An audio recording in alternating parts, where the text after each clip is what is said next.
मोदी सरकार ने विपक्षी गठबंधन INDIA के अविश्वास प्रस्ताव पर अपना दांव दिया। अविश्वास प्रस्ताव नाकाम हो गया। वो होना ही था, हम सब जानते थे। इसी वजह से एक कार्यक्रम यहां पर किया गया था कि मकसद नरेंद्र मोदी को हराना नहीं था। विपक्ष जानती है, नंबर तो है नहीं हमारे पास, 366 पर एनडीए बैठी है। मकसद ये था कि मणिपुर के मुद्दे पर नरेंद्र मोदी को संसद में लाया जाए और प्रधानमंत्री से सवाल पूछे जाएं ताकि वो मणिपुर पर बोले, क्योंकि विपक्ष का कहना था उसके लिए नरेंद्र मोदी नहीं मान रहे थे। तो वो हार के जीतते, और हम जानते हैं 93 की फिल्म हार के जीतने वाले को बाजीगर कहते हैं। तो विपक्ष बाजीगर बनना चाहता। जब ये चर्चा हुई तो इसके जवाब में 2 घंटा 13 मिनट लंबा भाषण दिया गया। गृह मंत्री अमित शाह की तर्ज पर तमाम मुद्दों पर विपक्ष को घेरा। कांग्रेस सरकारों के दौर को गिनाते हुए और बताते हुए कोशिश की कि उस दौर में भी बात हो जो उस समय गड़बड़ हुआ था, तो देश उनके हिसाब से आज तक झेल रहा है।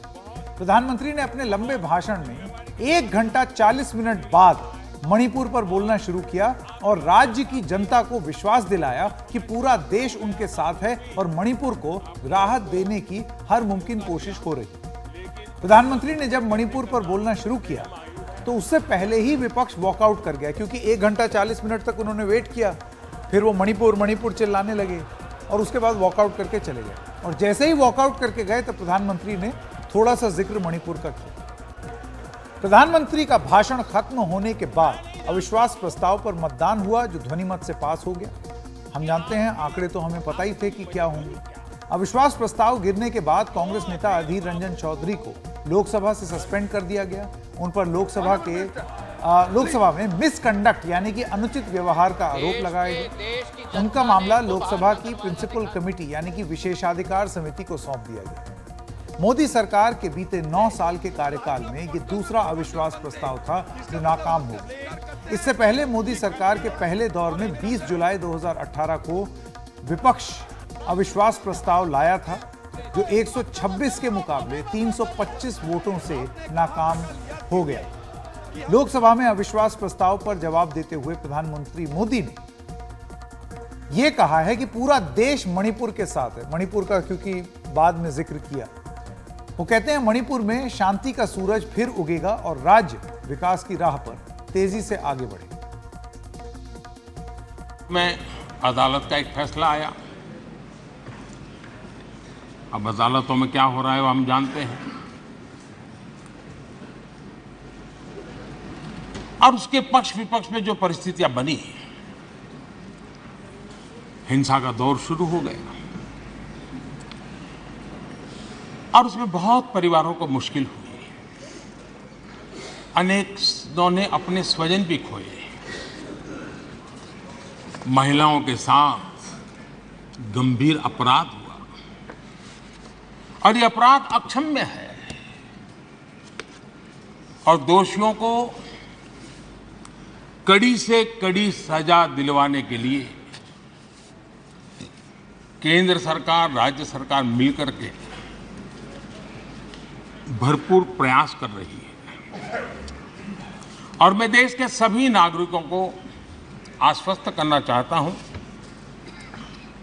कि जिस प्रकार से प्रयास चल रहे हैं, निकट भविष्य में शांति का सूरज जरूर उगेगा। मणिपुर फिर एक बार नए आत्मविश्वास के साथ आगे बढ़ेगा।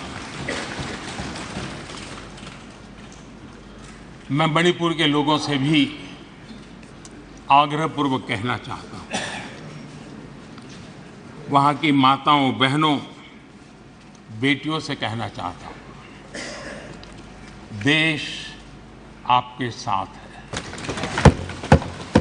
ये सदन आपके साथ है। अब प्रधानमंत्री ने भारत माता को लेकर राहुल गांधी के बयान पर एक तंज भी कसा। पता नहीं क्यों कुछ लोगों को भारत मां की मृत्यु की कामना करते नजर आ रहे हैं। इससे बड़ा दुर्भाग्य क्या है? ये वो लोग हैं जो कभी लोकतंत्र की हत्या की बात करते हैं, कभी संविधान की हत्या की बात करते हैं, दरअसल जो इनके मन में है वही उनके कृतित्व में सामने आ जाता है। मैं हैरान हूं, और ये बोलने वाले कौन लोग हैं? क्या ये देश भूल गया है? ये 14 अगस्त विभाजन विभीषिका पीड़ादायक दिवस आज भी हमारे सामने उन चीख को लेकर के, उस दर्द को लेकर के आता है। ये वो लोग जिन्होंने मां भारती के 3-3 टुकड़े कर दिए। जब मां भारती की गुलामी की जंजीरों से मुक्त कराना था, जब मां भारती की जंजीरों को तोड़ना था, बेड़ियों को काटना था, तब इन लोगों ने मां भारती की भुजाएं काट दी,